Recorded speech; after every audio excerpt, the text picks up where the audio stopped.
sky is blue. Glad for the pouring rain. Soon, and Right. Right, Anna right. probably needs to You be you were at the Schiller Institute. Okay, how can we nutshell this from where we were? I was just I can finish on the point I wanted to make, because it's about the American economy. Right. So yeah, I still work with a lot of Americans. In fact, I talk to them weekly, and in America there's a whole bunch of senior statesmen, retired diplomats, who are just as concerned about where this is going as we are. Right, the people who've been the people like around. There's an interesting organization called the Veteran Intelligence Professionals for Sanity, led by people like Ray McGovern, who, they're like, right now their focus is on what's happening in Ukraine, but they see the big picture. There's an interesting guy that for some reason Tucker Carlson keeps getting on, because Tucker's one of these guys who, and I think it is racism, unfortunately, that he's willing to see a different point of view on Russia, but not on China. Right. But he gets on this Colonel Douglas McGregor, who is totally blunt on both subjects. Yeah.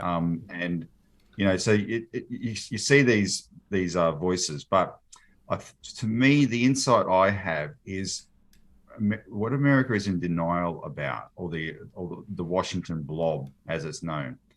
They're in denial about just how much they've destroyed themselves economically. Yeah. So when they're thinking strategically and in geopolitical terms, we can play these games, we'll build up this alliance against China, the whole 19th century division again, etc. There's an assumption there that they're still the world's greatest economic power. Right. No. Control Wall Street and the big tech companies is not the same as when they had the arsenal of democracy in Detroit, manufacturing when they were the center of manufacturing. That's real power, not owning Facebook. Right? We can all turn that off. That's not these people are fools. Yeah, they're making those decisions like they still have the power. That's priceless. No. That is priceless. But basically, are we saying that they've been given enough rope to hang themselves? Will they?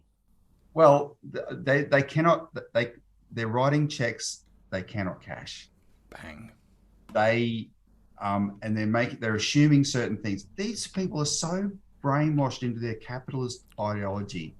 And I'm not a communist. I'm just saying they think that capitalism is the supreme system. We've got the fountain of liberty. Just let it flourish. That's what America is, right? They think that everything in China is fake. Oh, that's about to collapse, right? We just have to pull this little string, and the whole thing's going to collapse because it can't be real. It's got a communist label on it. That's never going to be real, right? And they're plotting war on the basis of these totally misplaced assumptions.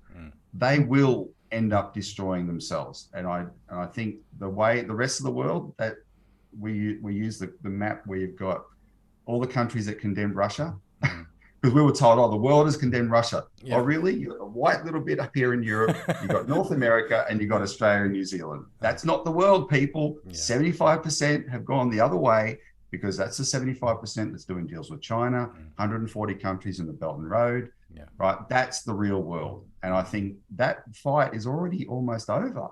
Wow. We're just on the losing side. We just got to try and get our people to see, right? That's beautiful, Robbie. Robbie, you've given me a giggle this morning. That's wonderful. Thank you very much. Anna, what's your take? What he said. what he said. The thing is, we've got, these are wars by the elite, because no one gains. You have 0.1% of the top American elite who own as much as the bottom 90%. It's like they've sucked it dry. No wonder they're having to look elsewhere to try and get more, invigoration. It's a very vampire-y sort of thing to do.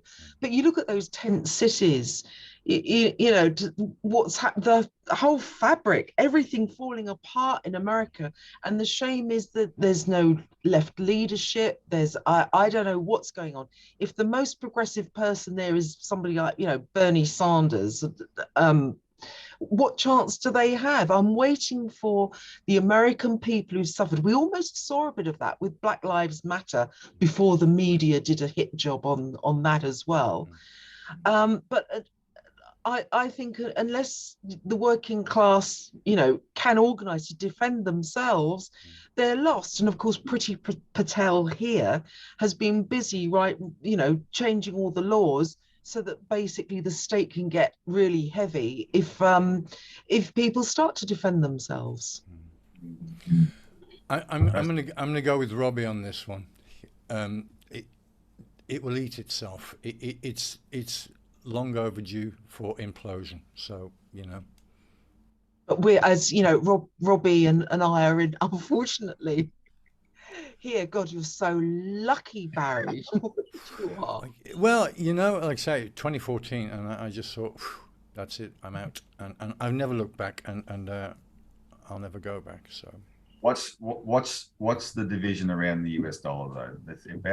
If our massive company BHP has already done those deals, right, and that's where the center of gravity is, and it's going to force changes internally, and the anti-China people are going to get more hysterical. Of course it could mean the war danger is even more acute. It could get bumpy, unfortunately really bad, right? But for the majority of people, while we do have the ability for some democratic pressures, we're not real democracies. I know they're pretty fake, but sometimes when the pressure is brought to bear, and the public can force the politicians to rethink things. Sometimes our party is saying we're going to be a voice. We've got a lot of credibility because people support what we do on economic policy domestically, right? We fight against bank corruption and all that sort of stuff. And we're saying, no, we're also going to fight on this. We're the only party pushing back. But I tell you what, we've never had more exposure in the last 2 or 3 years that we've been doing this than we've ever before. People are noticing. We're getting screamed at by all the right people. Right, that tells me it's working.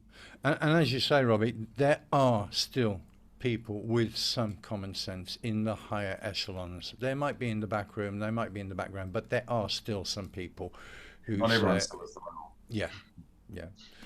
You know what worries me is that if this really gets nasty, even nastier, and we're talking about nukes, if you're Russia and you want to set an example, you know, what is it, killing a monkey to scare the rest of the monkeys? Which country do you think is going to be, you know, first on the list? I would say they're not necessarily going to want to start on America, but that little island, that little excrescence off the arse end of the Europe-Asia landmass that has been so vicious in getting, you know, these conflicts going, you know, airstrip 1, I think we are absolute prime target here, and I just wish Brits would wake up, because it's just terrible. We're being turned into targets, and you see all the luxury bunkers they've got. Have you seen with petting zoos, daylight, swimming pools? They think that they're going to sit it out while the rest of us die and fry. That's terrible, but it's a real thing. We have the same. I've been interviewing an ex-ambassador on our show a few times this year, and his main warning is, look, we are allowing ourselves to be turned into a proxy for the United States in a war against China, because the United States and China are not going to want to fire at each other. Russia and the United States are not going to want to fire at each other. But countries can become proxies in those wars, and the results will be absolutely unmitigated disaster. But that's the sort of analysis that, even in our party, it's been hard to bring people along on this China question because of the prejudice. It's really extreme, but it's starting to work. Right. Our supporters, they've stuck with us. They've argued with us, but they've stuck with us. But I got this incredible feedback just last week that this interview I did with this ex-ambassador, because he's so well spoken and he explained this danger that more than anything, that shifted our party members to say, oh, now I see what you're talking about. Now we know why you're doing what you're doing, right? And so we just have to get that kind of analysis out quite widely. I do feel lucky now having talked to you, Anna, that we clearly are having a more advanced debate in Australia than in the UK. So that's there's at least that. So we'll try and expand it more. Pay attention, and maybe you can quote some of these guys over there and see if you can get some of the debate expanded over there. On we dance, comrades. Robbie, thank you so much. I'm really, it's been a joy to be with you, and you, Anna. Thank you so much and I know I've kept you waiting, and I'm so sorry, but it's been great, and I will try to make some sense of this and put it all together in a cogent fashion, and I'll send it to you, give you links and etc. But it's been wonderful, really, and I hope we can I hope we can do this tricontinental thing again sometime. Sure. This has been. Hey, now that we're finished, are you guys on WeChat? Absolutely. You can follow the saga of me trying to get on WeChat on Twitter. It's really weird. Anyway, it's a whole thing. Somebody in China is trying to help me. They have to it's the verification systems that they're trying to help. But thank you. It's lovely to meet you, Robbie. And you're doing such a brilliant, inspiring job. You Aussies are great. I wish I'd known you earlier. I was in the UK in 2016, but I haven't been back since then. Next time, it all changed then.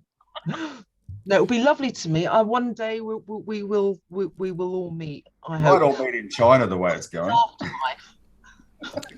It's very pretty here in Guilin. That's good.